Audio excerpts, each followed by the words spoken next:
Nagtipon-tipon ang mga estudyante at faculty ng Bachelor of Arts in Journalism program ng City of Malabon University para sa kanilang General Assembly nitong January 23 sa CMU Hall. Nagsilbing guest speaker si news anchor and radio host of program na si Mr. Greg Gregorio na nagbahagi ng kanyang mga karanasan at mga natutuhan sa mundo ng pamamahayag. Narito ang report ni Christian Patel.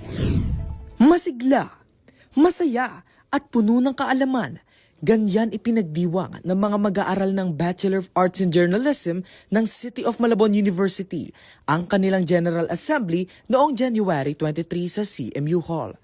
Present ang lahat ng mga journalism students mula first year hanggang fourth year.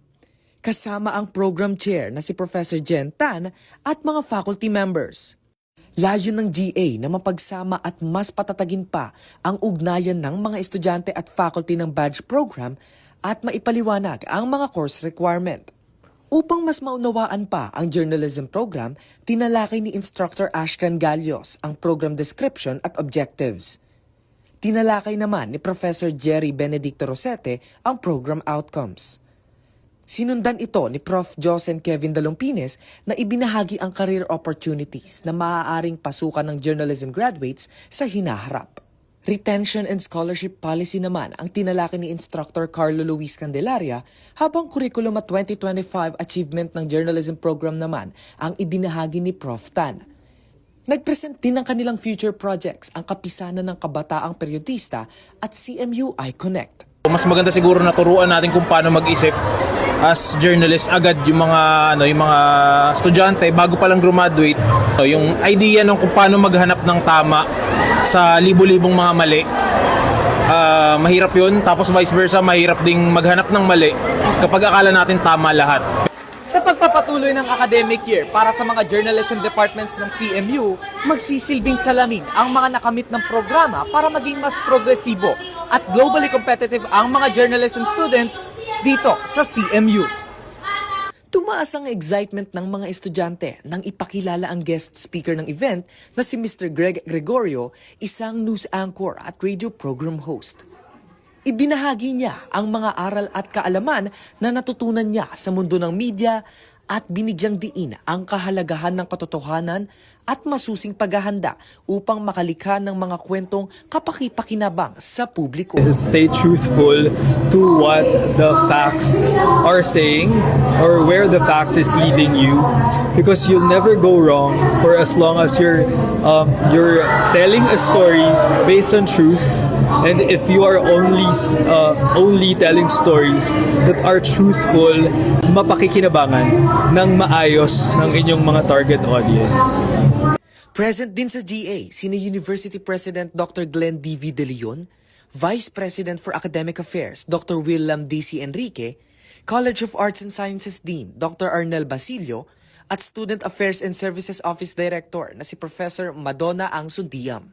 Makakaasa ang journalism community na ang pamantasan, ang pamunuan ay ibibigay ang aming kakayanan, lahat ng aming maitutulong upang makapag-produce tayo ng mga dekalidad na mga graduates. Dumalo rin sa aktibidad si Malabon City Mayor Jeannie N. Sandoval na nagbigay ng makabuluhang mensahe para sa journalism program. Bilang mga journalism students, kayo ang future.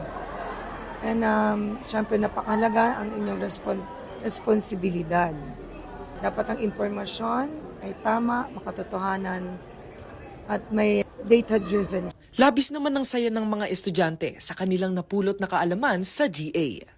Thankful sa mga professor namin kasi hindi sila by the book lang. Kumbaga, sa Journ kasi, they are training us for the best and the worst. Hindi lang naman nila tinuturo yung technicalities o yung kung paano sumulat ng balita, paano mag-broadcast, paano magsalita. Also, tinuturo rin po neto yung ethics, yung principles ng isang journalist. Natutunan ko yung GA na to is hindi naman limited yung kapag kinuha mo yung journalism. May behind the scenes kapag kinuha mo yung journalism. Like dito, pagiging editor or maging writer. Ayon kay Prof. Jentan, may ihahandang aktibidad ang journalism program na aabangan ng mga student journalists. I'm actually planning a workshop for news writing, for news editing, for social media management, and for broadcast announcing, hopefully by summer. Sa pagtatapos ng programa, muling pinagtibay ng journalism program ang kanilang misyon na maghubog ng mga estudyanteng may tapang at integridad. Para sa CMU iConnect, Christian Tatel, konektado para sa kabataang Malabueño. Manatiling konektado sa mga kaganapan sa loob at labas ng ating pamantasan. I-like at i-follow ang aming Facebook page at mag-subscribe na sa aming YouTube channel na CMU iConnect. Ako po si Divina Flores, konektado para sa kabataang Malabueño.